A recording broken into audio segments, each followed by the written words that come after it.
Oi pessoal, tudo bem com vocês? A gente vai ler do capítulo 39. No vídeo passado a gente viu a construção do átrio do tabernáculo, a gente viu a construção também dos objetos que ficavam dentro dele, a bacia de bronze e também do altar do holocausto. A gente viu que Moisés e os encarregados da obra, tanto Bezalel como Aholiabe, eles tinham tudo sob controle, eles tinham tudo organizado, a administração feita por eles era excelente. Eles sabiam tudo, sabiam a quantidade das coisas que eles tinham, né? Tanto do ouro, do prata e do bronze, eles sabiam certinho o quanto iria de cada uma em cada objeto ou em cada cortina que eles estavam fazendo. E no capítulo de hoje a gente vai ver as vestimentas sacerdotais, a gente vai ver que elas foram confeccionadas de acordo com a instrução de Deus, né? Isso tá lá em Êxodo capítulo 28.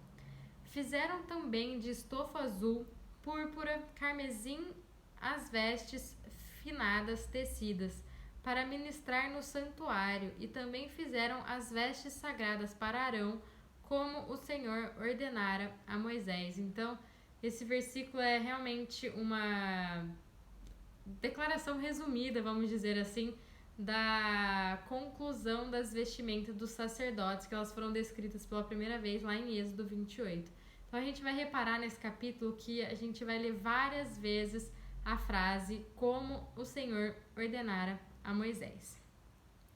Fizeram a estola sacerdotal de ouro, estofa azul, púrpura, carmesim e linho fino retorcido.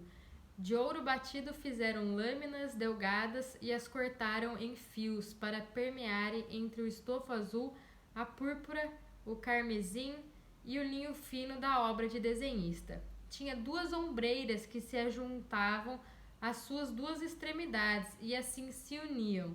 O cinto de obra esmerada que estava sobre a estola sacerdotal era de obra igual, da mesma obra de ouro, estofa azul, púrpura, carmesim e linho fino retorcido, segundo o Senhor ordenara a Moisés. Também se prepararam as pedras de ônix engastadas em ouro, trabalhadas como lavores de sinete com os nomes dos filhos de Israel, e as puseram nas ombreiras da estola sacerdotal, por pedras de memória aos filhos de Israel, segundo o Senhor ordenara a Moisés. Então, essa passagem, esse versículo aqui que a gente acabou de ver, fala da construção, na verdade, bem da confecção, na verdade, bem detalhada do éfode, né, da estola sacerdotal que Arão iria usar de acordo como o Senhor ordenara a Moisés. Então, eles confeccionaram e colocaram nas ombreiras duas pedras de ônix, uma em cada uma, com os nomes dos filhos de Israel. Então, 6 em uma e 6 na outra. 6 nomes em um e 6 nomes no outro. Fizeram também o peitoral de obra esmerada, conforme a obra da estola sacerdotal, de ouro puro, estofo azul, púrpura, carmesim e linho fino retorcido. Era quadrado, duplo fizeram o peitoral de 1 palmo, era o seu comprimento, de 1 palmo dobrado a sua largura. Colocaram neles engastes de pedras com 4 ordens de pedras. A primeira ordem é de sárdio, topázio, cardúnculo. A segunda ordem era de esmeralda, safira e diamante. A terceira de jacinto, ágata e ametista. E a quarta ordem era de berilo, ônix e jaspis. Eram elas guarnecidas de ouro nos seus engastes. As pedras eram conforme os nomes dos filhos de Israel, 12 segundo os nomes. Eram esculpidas como sinete, cada um com o seu nome para as 12 tribos. E fizeram para o peitoral correntes, como corda de obras traçadas de ouro puro. Também fizeram para o peitoral 2 engastes de ouros e 2 argolas de ouro, e puseram as 2 argolas nas extremidades do peitoral. E meteram as 2 correntes trançadas de ouro nas 2 argolas nas extremidades do peitoral. As outras 2 pontas das 2 correntes traçadas meteram nos 2 engastes e as puseram nas ombreiras da estola sacerdotal na frente dele. Fizeram também 2 argolas de ouro e as puseram nas 2 extremidades do peitoral, na sua orla interior, oposta à sua orla sacerdotal. Fizeram também mais 2 argolas de ouro e as puseram nas 2 ombreiras da estola sacerdotal abaixo, na frente dele, perto da sua juntura, sobre o cinto de obra esmerada da estola sacerdotal. E ligaram o peitoral com as 2 argolas, as argolas da estola sacerdotal por cima com uma fita azul, para que estivesse sobre o cinto de obra esmerada da estola sacerdotal, e nunca o peitoral se separasse da estola, segundo o Senhor ordenara a Moisés. Então aqui a gente leu a respeito do peitoral que era usado pelo sumo sacerdote, onde ele carregava as 12 pedras, preciosas, e nelas estavam esculpidas, cada uma delas estava esculpidas os 12 nomes dos filhos de Jacó, né? Que a gente sabe que as 12 tribos de Israel. Fizeram também as sobrepeles da estola sacerdotal de obra tecida, toda de estofo azul. No meio dela havia uma abertura, era debruada como a abertura de uma saia de malha, para que não rompesse. Em toda a orla das sobrepeles fizeram romãs de estofo azul, carmesim e linho retorcido. Fizeram campainhas de ouro puro e as colocaram no meio das romãs em toda a orla das sobrepeles. Uma campainha e uma romã, outra campainha e outra romã, em toda a orla das sobrepeles, para se usar ao ministrar, segundo o Senhor ordenara a Moisés. Então aqui foi a confecção do manto, né, do colete sacerdotal, que ficava, na verdade, da sobrepele, ficava debaixo do éfode, então, que é a estola sacerdotal, que está descrito também conforme os comandos que Deus havia dado para Moisés.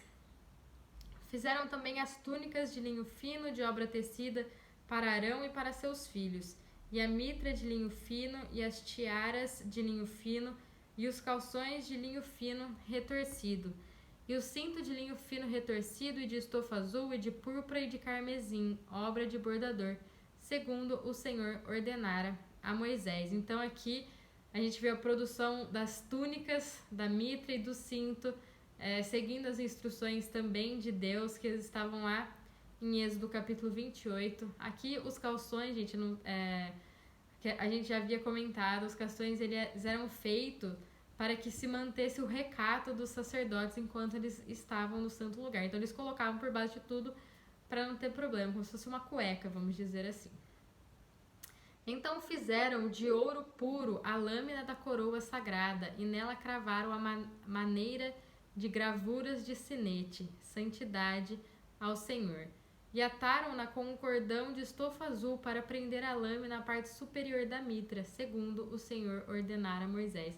Então aqui eles fabricaram a coroa da santidade, que ela era colocada na mitra do sumo sacerdote, e a gente viu também que eles fizeram a folha do diadema sagrado, também feita de ouro puro, na qual eles gravaram as palavras santidade a Jeová, na verdade. Também foram feitas seguindo as orientações de Deus. Assim se concluiu toda a obra do tabernáculo da tenda da consagração, e os filhos de Israel fizeram tudo segundo o Senhor tinha ordenado a Moisés. Assim o fizeram.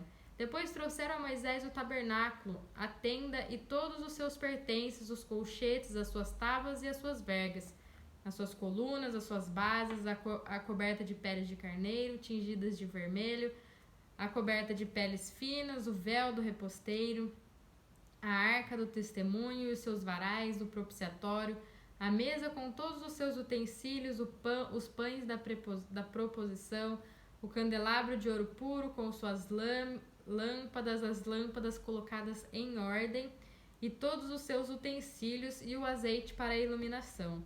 Também o altar de ouro e o óleo da unção e o incenso aromático e o reposteiro da porta da tenda, o altar de bronze, a sua grelha de bronze e os seus varais e todos os seus utensílios e a bacia e o seu suporte, as cortinas do átrio e as suas colunas e as suas bases e o reposteiro para a porta do átrio e as suas cordas e os seus pregos e todos os utensílios do serviço do tabernáculo para a tenda da consagração. as vestes finamente tecidas para ministrar no santuário, e as vestes sagradas do sacerdote Arão e as vestes de seus filhos para oficiarem como sacerdotes. Então esses versículos eles listam, né, todas as tarefas que Deus ordenou que o povo fizesse por intermédio de Moisés, né? Então Deus falou para Moisés e Moisés falou para o povo, e aqui eles haviam terminado tudo o que Deus havia pedido, né? O trabalho havia sido concluído e com certeza a gente consegue imaginar, né, uma atmosfera de celebração, com todo mundo se sentindo orgulhoso, né, por ter finalizado o que Deus havia dito, e ainda por ter feito tudo conforme Deus havia dito a respeito de todos os objetos sagrados. Então eles haviam construído a morada de Deus, né? Tudo segundo o Senhor ordenara a Moisés, assim fizeram os filhos de Israel, toda a obra. Então aqui, gente, conforme tudo o Senhor ordenara, a gente viu uma constante ênfase ao longo desse capítulo para que eles construíssem o tabernáculo e toda a sua mobília de acordo com o que Deus havia dito. Então, esses projetos só fariam sentido na adoração a Deus se fossem feitos exatamente como ele havia dito. Então, Deus, ele quer que tudo ocorra da maneira que ele pediu. Ele não quer que a gente acrescente ou diminua as coisas que ele nos ordena fazer. Ele quer somente a obediência do povo. E eu peguei alguns versículos aqui, tanto no Velho Testamento como no Novo Testamento, que fala a respeito da obediência. O primeiro está lá em Deuteronômios 28, do versículo 1 ao versículo 6, que nos diz assim: se vocês obedecerem fielmente ao Senhor, o seu Deus, e seguirem cuidadosamente todos os seus mandamentos, que hoje lhes dou, o Senhor, o seu Deus, os colocará muito acima de todas as nações da terra. Todas essas bênçãos virão sobre vocês e os acompanharão se vocês obedecerem ao Senhor, seu Deus. Vocês serão abençoados na cidade e serão abençoados no campo. Os filhos do seu ventre serão abençoados, como também as colheitas da sua terra, e os bezerros e os cordeiros e os seus rebanhos. A sua cesta e a sua maçadeira serão abençoados. Vocês serão abençoados em tudo o que fizerem. E eu peguei 2 versículos lá do Novo Testamento também, que eles falam a respeito da obediência a Deus. O primeiro está lá em João, no capítulo 14, versículo 15, que nos diz, Jesus falando, né, se vocês me amam, obedecerão os meus mandamentos. E o segundo é Lucas, no capítulo 6, versículo 46, que nos diz: por que vocês me chamam Senhor, Senhor, e não fazem o que eu digo? Vocês falam que me amam, vocês falam que eu sou o Senhor de vocês, que eu sou o Senhor da vida de vocês, mas vocês não me obedecem, né? Então, que fique também de lição pra gente aí a obediência a Deus. Viu, pois, Moisés toda a obra, e eis que a tinham feito segundo o Senhor havia ordenado. Assim a fizeram, e Moisés o abençoou. Então, o trabalho havia sido concluído, o conjunto todo havia sido apresentado a Moisés, né, para um exame, tudo passou por um controle de qualidade, vamos dizer assim. E Moisés ficou muito feliz, né, e os abençoou, porque eles tinham feito tudo o que Deus havia mandado, né? Então, depois deles terminarem tudo, veio a bênção. Então, a obra indica a dedicação aplicada, né, o habilidoso artesanato e a cooperação de todos do arraial que haviam participado, mas também da bênção divina, né, que Deus havia derramado sobre eles o Espírito dele para capacitar para que a obra da morada de Deus fosse concluída, né, onde ele havia prometido morar nela. Então todos se ajuntaram para completar a obra que estava na frente deles. Eles tinham o mesmo objetivo, né? E com a ajuda do Espírito de Deus, que os capacitou, os instruiu, os deu habilidade, eles puderam concluir a obra do tabernáculo, tá bom? Fiquem com Deus e até o próximo vídeo.